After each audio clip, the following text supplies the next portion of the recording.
Today I will show you how to make my homemade garam masala. Garam masala literally translates into hot spice blend. No South Asian home will be without their own special blend of garam masala. There are several varieties out there and they all have a special place in that region's cuisine. My blend is from the Punjab region of Pakistan. Hello, I'm Masala Mama. For recipes like this and more, don't forget to like and share our video and subscribe to our channel. Chalo, let's go. While garam masala is a general term used for a spice blend, they share some common base spices.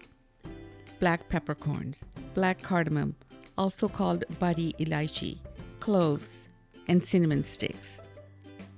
To make 1.5 cups of garam masala, you'll need ½ cup black peppercorns, ½ cup black cardamom, 1/4 cup broken cinnamon sticks, and 1/3 cup of cloves. This makes the base for our garam masala. Since this is a very spicy blend, I will add 2 more ingredients to it to make it a little less fiery. I will be adding 2 tablespoons cumin seeds and 4 green cardamoms for a hint of its flavor. Always roast the spices first. This gives your garam masala a much more enhanced and smoky flavor. Heat a pan over medium heat. Once heated, add the whole spices and roast them in batches. Move the spices around a few times to evenly distribute the heat. See the smoky steam?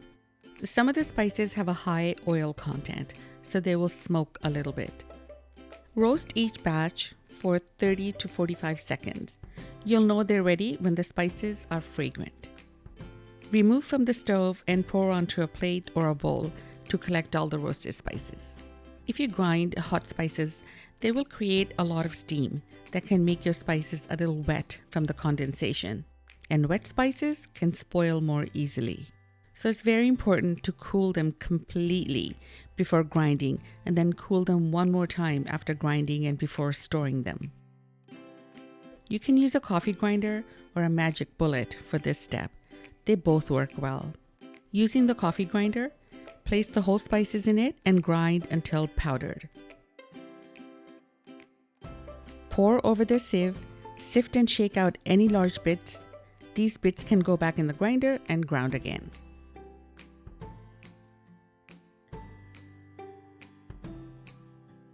Looking good! Remember, you don't want to place your spices in a jar right away because you will trap heat and that will turn into moisture.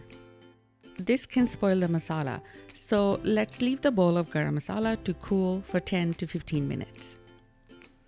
Once cooled, you can safely store your garam masala in a dry, clean jar for up to 6 months in your pantry. Garam masala has many uses.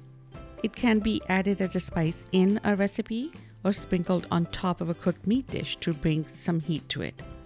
I use my garam masala in kadai chicken, aloo gosht, and as an alternative to using whole spices in pulao. That way, you don't have to pick out the whole spices when you're eating. I hope you enjoyed this video today. Any questions can be posted in the comment section below. Don't forget to subscribe, like, and share our videos. Until next time, Masala Mama out.